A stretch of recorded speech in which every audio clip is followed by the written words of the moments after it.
Welcome, dear listeners, to History with Herodotus, where we embark on a journey through the annals of time, uncovering the hidden threads that weave together the tapestry of human experience.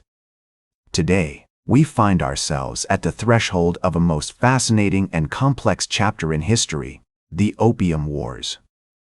This series of conflicts, which would shake the foundations of empires and forever alter the course of global politics, is a tale of intrigue, power, and the unyielding pursuit of influence.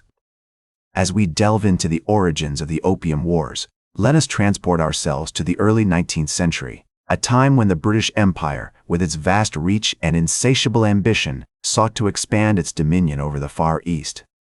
The year was 1793, and the British East India Company, that mighty instrument of imperial commerce, had already established a foothold in the Chinese market. The company's ships, laden with textiles, tea, and other valuable commodities, plied the waters of the South China Sea, seeking to tap into the vast wealth of the Qing dynasty. Our journey takes us to the bustling port city of Canton, a metropolis of unparalleled prosperity, where merchants from all corners of the world gathered to exchange goods and stories.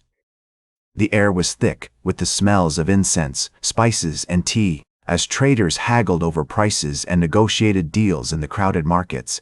It was here, in this vibrant hub of commerce, that the seeds of conflict were sown.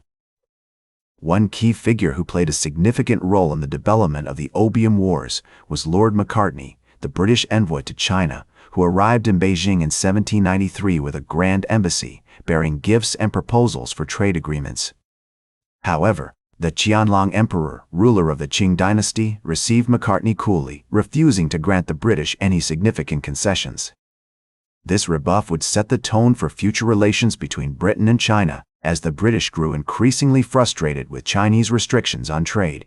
As the 18th century drew to a close, the British East India Company began to look for alternative ways to gain access to the Chinese market. One such method was through the sale of Indian opium, which had become a highly profitable commodity in the late 18th century. The company saw an opportunity to use opium as a means of gaining a foothold in the Chinese market, and by the early 19th century, they had established a thriving opium trade, with ships carrying large quantities of the drug from India to China. The impact of this trade was significant, and it would ultimately contribute to the outbreak of the Opium Wars. As the demand for opium grew in China, so too did the concerns among Chinese officials about the social and economic consequences of the trade. In 1799, the Chinese government issued an edict prohibiting the importation and sale of opium, but this measure had little effect on the thriving black market that had developed. In 1807, the British government appointed Lord Amherst as the envoy to China with the task of negotiating a new trade agreement. However, the mission was unsuccessful, and the Chinese government refused to grant the British any significant concessions. This failure would set the stage for the events that would unfold in the coming years as tensions between Britain and China continued to escalate. As we explore the earliest history of the Opium Wars, we find ourselves immersed in a world of complex diplomacy, intrigue, and commercial rivalry. The stage was set for a conflict that would reverberate across continents, involving some of the most powerful nations of the time. As we delve into the heart of the Opium Wars, let us transport ourselves to the year 1839, when the Chinese government, faced with the devastating consequences of the opium trade, decided to take drastic action. The Daoguang Emperor, determined to eradicate the scourge of opium from his kingdom, appointed Lin Zexu, a renowned scholar and official, as the imperial commissioner to Canton. Lin's mission was clear: to put an end to the opium trade and restore order to the troubled province. One of the most significant events of this period was the destruction of opium stocks in Canton, which took place on June 3, 1839. On that fateful day, Lin Zexu, surrounded by his officials and soldiers, supervised the destruction of over 20,000 chests of opium, valued at millions of dollars. This bold move was a direct challenge to British authority and marked the beginning of the Opium Wars. The British response was swift and decisive. In August 1839, the British government sent a fleet of warships to Canton, under the command of Admiral George Elliot, with orders to protect British interests and punish the Chinese for their actions. The First Opium War had begun, and it would last for 3 years, resulting in the signing of the Treaty of Nanjing, which forced China to open its ports to British trade, cede Hong Kong to Britain, and pay a substantial indemnity. As we explore this tumultuous period, we find ourselves in the midst of a maelstrom of diplomatic intrigue, military conquests, and commercial rivalries. The Opium Wars were not just a conflict between two nations, they were a clash of cultures, ideologies, and empires. The British, with their superior naval power and industrial might, sought to impose their dominance over China, while the Chinese, fueled by their desire for independence and self-preservation, resisted with all their might. One of the most fascinating figures of this period was the British diplomat, Sir Henry Pottinger, who played a crucial role in negotiating the Treaty of Nanjing. Pottinger, a seasoned diplomat with years of experience in India and China, was determined to secure a favorable treaty for Britain, while also respecting Chinese sovereignty. His negotiations with the Chinese officials, including the prominent statesman Qing, were marked by a mixture of diplomacy, intimidation, and compromise. The Treaty of Nanjing, signed on August 29, 1842, marked the end of the First Opium War and had far-reaching consequences for China and the world. The treaty forced China to open its ports to British trade, including the port of Shanghai, which would become a major commercial center in the years to come. It also ceded Hong Kong to Britain, which would remain a British colony until 1997.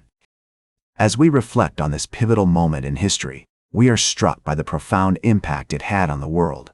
The Opium Wars marked the beginning of a new era of imperialism, as European powers, including Britain, France, and Germany, sought to expand their empires and dominate global trade. They also marked the end of China's isolationist policies and its entry into the modern world, with all its attendant challenges and opportunities.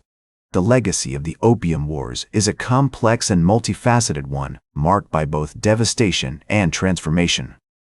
The forced opening of Chinese ports to European trade had a profound impact on the country's economy, culture, and politics. The influx of foreign goods, ideas, and influences challenged traditional Chinese ways of life, leading to a period of significant social and cultural change. One of the most significant consequences of the Opium Wars was the decline of the Qing dynasty, which had ruled China for over 2 centuries. The Treaty of Nanjing marked the beginning of a period of internal weakness and external pressure as European powers continued to exert their influence over China. The Qing dynasty's inability to resist foreign encroachment ultimately led to its downfall in 1911, paving the way for the rise of modern China. The Opium Wars also had a profound impact on international relations, marking the beginning of a new era of imperialism and globalization.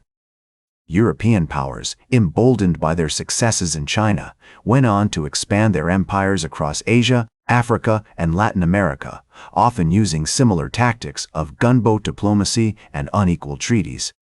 The legacy of this period can still be seen today, as countries continue to grapple with the consequences of colonialism and imperialism. In China, the aftermath of the Opium Wars led to a period of intense self-reflection and modernization. Chinese intellectuals and reformers, such as Kang Youwei and Liang Qichao, sought to revitalize their country by adopting Western technologies, institutions, and ideas. This movement ultimately contributed to the fall of the Qing dynasty and the establishment of the Republic of China in 1912. The Opium Wars also had significant cultural and social implications, as Chinese society was forced to confront the challenges of modernity. The introduction of Western ideas, such as Christianity and liberalism, led to a period of intellectual ferment and debate, as Chinese thinkers grappled with the meaning and significance of these new concepts. The legacy of this period can still be seen today, as China continues to navigate its complex relationship with the West. In conclusion, the legacy of the Opium Wars is a rich and complex one, marked by both devastation and transformation. As we reflect on this pivotal moment in history, we are reminded of the profound impact that international relations, diplomacy, and cultural exchange can have on the course of human events. As the Chinese historian and philosopher Wang Guowei once said, The Opium Wars marked the beginning of a new era in Chinese history, one in which China was forced to confront the challenges of modernity and globalization. The legacy of this period continues to shape our world today, as we grapple with the complexities of international relations, cultural exchange, and economic development. As we close this chapter on the Opium Wars, we are reminded that the past is always prologue, and that the lessons of history continue to inform and shape our understanding of the world today.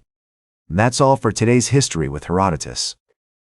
Remember to like, share, and subscribe, and until next time, remember that to understand the present, we must first understand the past.